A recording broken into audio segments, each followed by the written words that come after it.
Guten Tag, ich bin Mathieu von dem Afro Tennis Team. Non, je rigole. Allez, je la refais en français. Salut tout le monde, c'est Mathieu de l'Afro Tennis Team. On se retrouve aujourd'hui pour un nouveau match. Une petite intro germanophone simplement pour vous indiquer qu'aujourd'hui, on est de retour. On rejoue de nouveau à Berlin. Pour le contexte, on est dans un championnat mixte. Donc, pour vous expliquer, 6 joueurs, 3 hommes, 3 femmes, 3 matchs simples, monsieur, 3 matchs simples, dames. Puis ensuite viennent 3 doubles mixtes. C'est parti, on se regarde ça dès maintenant. Donc voilà, on se retrouve aujourd'hui à mon club, à Berlin. Donc honnêtement, franchement, d'un point de vue, vous voyez que mon club, quand même, c'est très esthétique. Hein. Franchement, c'est un très joli club. Après, je vous avouerai que je déteste la surface. Mais le club en lui-même est très joli. Vous voyez, beaucoup de verdure. Là, on est vraiment en fait au cœur de Berlin. Et là, je commence un petit peu ce match petit bras, on va pas se mentir. Hein. Vous voyez, là, j'ai fait un petit slice coup droit qui ne servait absolument à rien, comme d'hab. Mais on essaye de se pousser. On essaye de se pousser parce que Peter, quand j'ai vu sa taille, je me suis dit, ah, ça va être compliqué contre lui. Hein. Ce mec-là, il va pas falloir venir. Il faudra pas le faire monter à la volée parce que ça va être un petit peu difficile de le passer, je pense, au vu de sa taille. Donc là, franchement, là, je gagne mon premier jeu. Je vous avouerai en étant très chanceux sur la première balle et sur la dernière balle qui flirte littéralement avec la ligne.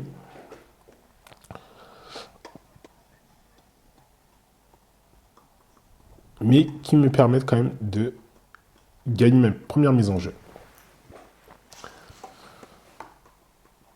Donc là, on peut voir que Peter, grâce à sa taille, il sert plutôt bien. Il va vraiment chercher la balle haute. Enfin, haut, pardon. En tout cas, première alerte à la volée. Où on voit qu'en fait, au final, peut-être que Peter, on va pouvoir le faire monter à la volée. Parce que ces volées, elles ne sont pas forcément... elles ne mettent pas forcément en danger. Là, honnêtement, franchement, là, ce lob-là que je joue, il est quand même parfait. Hein, parce que la balle, j'arrive à la remonter avec un petit coup de poignet comme ça dans la raquette. Et ça donne un magnifique lob avec aussi un très bon effet dans la balle. Donc, la troisième égalité. Déjà, pour le deuxième jeu du match. Donc, je commence à me dire, oh là, ce match-là, il va peut-être durer longtemps. Hein. Donc là, ici, j'avoue que j'arrive bien à l'attaquer sur le revers. Sans prendre trop de risques. C'est plutôt pas mal. Et là, une première balle de break pour moi. Ouais. Et là, je me dis, Mathieu, à demain, parce que c'est vrai que c'est une habitude que je commence à perdre quand je me fais attaquer sur le revers. Je commence à perdre cette habitude, en fait, de réagir simplement avec un revers chopé. Maintenant, c'est vrai que je me fais un petit peu plus confiance et j'essaye de vraiment frapper un contre à deux mains. Là, très très bien servi sur cette cinquième égalité, très très bien servi de la part de Peter. Et là, encore une fois, un petit peu trop de risque au niveau du revers. Un revers un petit peu trop au cordon, comme on dit, pardon, et qui ne passe pas le filet, malheureusement.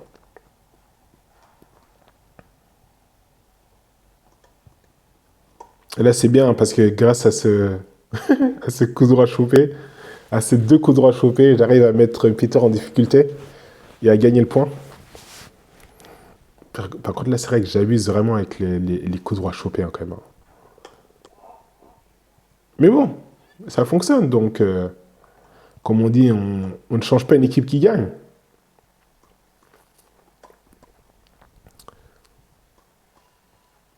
En tout cas, ce qu'on peut remarquer, c'est que quand même... je pense que Peter est quand même un bon joueur. Mais qui manque de confiance sur certains coups. Là, c'est un petit peu trop long de ma part. Et c'est vrai que je parle de confiance, mais là aussi, c'est vrai que Je lui offre un petit peu, je lui offre le deuxième jeu, enfin, je lui offre son deuxième jeu, parce que moi-même, j'étais pas serein dans la tête. Donc là, il va falloir... Là, on est à un moment crucial quand même, hein, parce qu'il m'a briqué. Si il gagne son jeu, ça fait 3-1, et après, ça peut aller très très vite. Donc là, il faut vraiment réussir à se remobiliser. Ah, ça, c'est un très très bon revers croisé. Très très bon revers croisé qui m'offre une balle de break pour revenir à 2-2. Et c'est bien. Le point, le point, le point, le point. Et là, vous voyez que j'essaie de mettre un petit peu plus de hauteur aussi sur ce genre de coup droit. Parce que j'avais remarqué en fait que 2 fois auparavant dans ce match, j'étais venu prendre la bande du filet. Donc après, je m'étais dit que ok, si j'attaque son revers avec ce genre de coup droit décroisé, peut-être essayer de mettre un petit peu plus de sécurité pour ne pas avoir à prendre la bande du filet.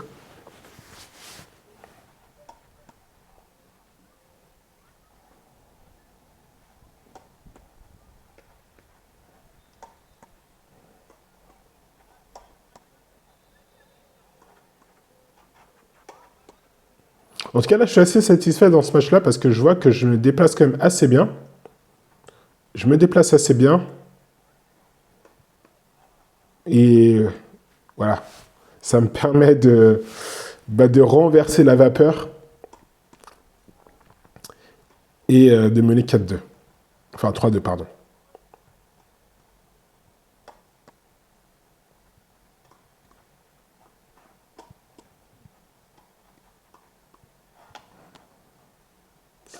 Très très bonne longueur là sur le revers.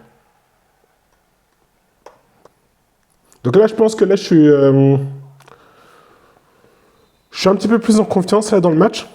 Je pense que je me lâche un petit peu plus. Je pense qu'on le voit un petit peu dans l'attitude, au niveau des mouvements qui sont aussi quand même un petit peu plus fluides.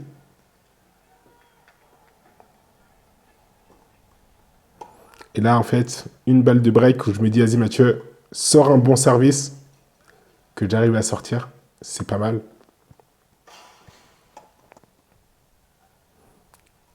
Et là, une balle de 5-2.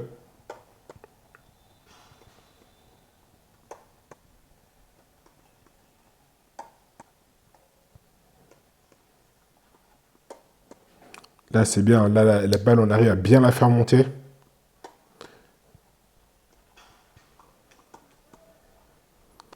Et là, j'avoue que sur ce revers, je me dis en fait que je la joue un petit peu plus court. Vous voyez que, boum, je la pousse en fait simplement. Et c'est bien parce que ça a forcé Peter à rentrer dans le terrain et à jouer un coup un petit peu plus, un petit peu trop long, qui m'a donné la balle du 5-2. Ça, c'est très très bien joué. Très très bien joué contre amorti. Je pensais avoir fait le plus dur, hein, mais là, franchement, ce qu'il est venu faire au filet, c'était vraiment pas mal.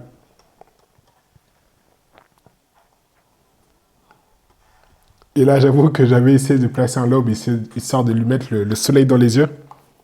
Il a plutôt bien réagi. Il a bien réagi et sans forcer, sans chercher à taper fort, il me met une bonne balle qui me permet qui lui permet pardon de faire 5-3.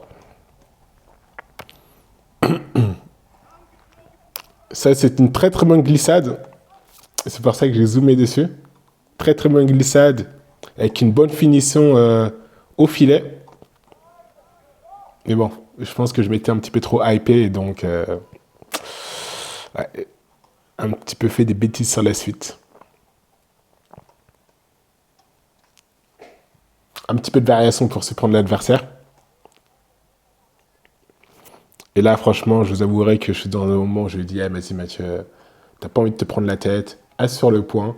Et encore une fois, parce qu'en fait, j'avais repensé au match contre Amine, où si vous l'avez également suivi, eh ben, j'avais réussi à combler un retard en mettant que des services à la cuillère. Donc là, je me dis, vas-y Mathieu, tu veux là-bas dans le terrain, joue là et terminé.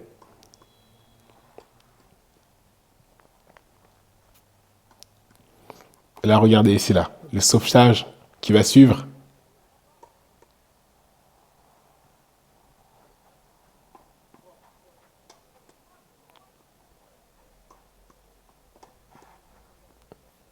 Ça, c'est très très bien joué ça.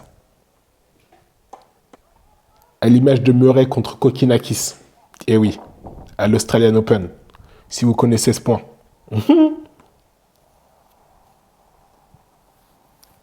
Et là, en fait, vous voyez le revers, là, comment je le joue. Proche du corps. C'est dû au fait que, en fait, le vent, il s'est mis à souffler. Le vent s'est mis à souffler, en fait, il a changé la trajectoire de la balle, et après, c'est pour ça que je me retrouve à jouer le revers, c'est proche du corps. Et là, j'avoue que aussi, Peter qui m'offre le premier jeu sur un match bien malheureux, j'ai envie de dire. Donc là, on joue bien. En plus, avec ça, là, ouais, il y a du monde, il y a des spectateurs. Donc moi, j'aime ça. Hein. J'aime ça parce que après, ça... ben voilà, en fait, on offre du spectacle aux spectateurs. Donc, faut bien jouer. Hein. Il faut bien jouer.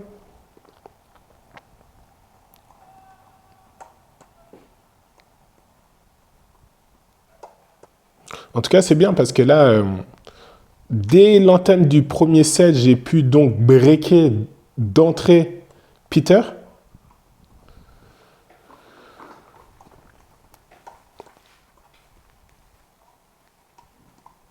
Très très bonne défense. Peter qui savait plus vraiment où était la balle. Et là, j'avoue que la balle, franchement, il y avait mieux à faire. Il y avait mieux à faire. Quand je la remonte, il y a mieux à faire. Allez, une balle de break pour faire 3-0. Une balle de break. D'ailleurs, en plus, comme j'ai dit, Peter, il servait bien. C'est vrai que ça m'obligeait à vraiment bien me reculer. Mais je trouve que son service, je l'ai plutôt bien neutralisé. Là, c'est une deuxième balle, donc vous pouvez voir qu'en fait, je suis déjà plus dans le terrain. Et là, une bonne demi-volée décroisée. Ça, c'est techniquement, franchement, j'aime faire ce genre de geste parce que c'est vrai que c'est pas un geste que je maîtrisais forcément avant. Et là, je trouve que je l'ai plutôt bien exécuté, donc c'est plutôt pas mal. Donc, allez, 30-0.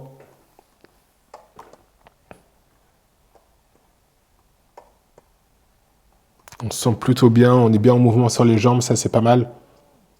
Donc maintenant, 3 balles, 2 balles de 4-0. Et ce qui est aussi intéressant, parce que je pense que quand vous me voyez servir, vous voyez que je ne mets pas de puissance en fait. J'ai plus m'appuyer en fait sur un bon effet de balle. Et j'ai remarqué que c'est ce qui a aussi mis Peter en difficulté dans le sens où il a quand même boisé pas mal de retours sur un service de ma part qui venait pas forcément vite, mais qui avait quand même pas mal d'effets. Donc voilà. Donc c'est pour ça aussi que, par exemple, moi je sais que je peux servir en fait beaucoup plus fort que ça.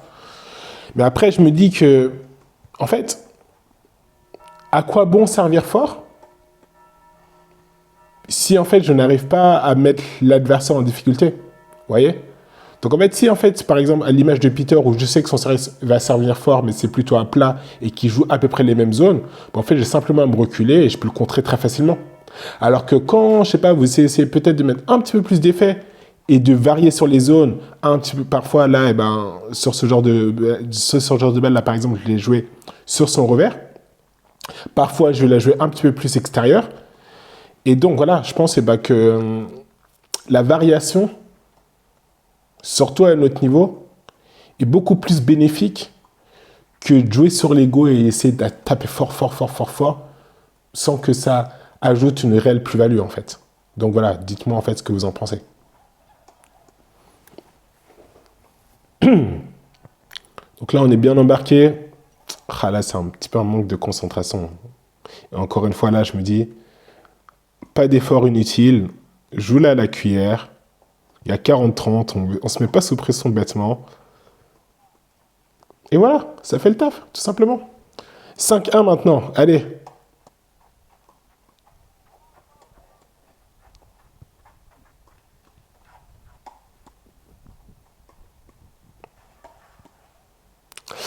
Et d'ailleurs aussi, si je peux vous voyez là que, en fait, j'arrive aussi à beaucoup mieux défendre sur les revers.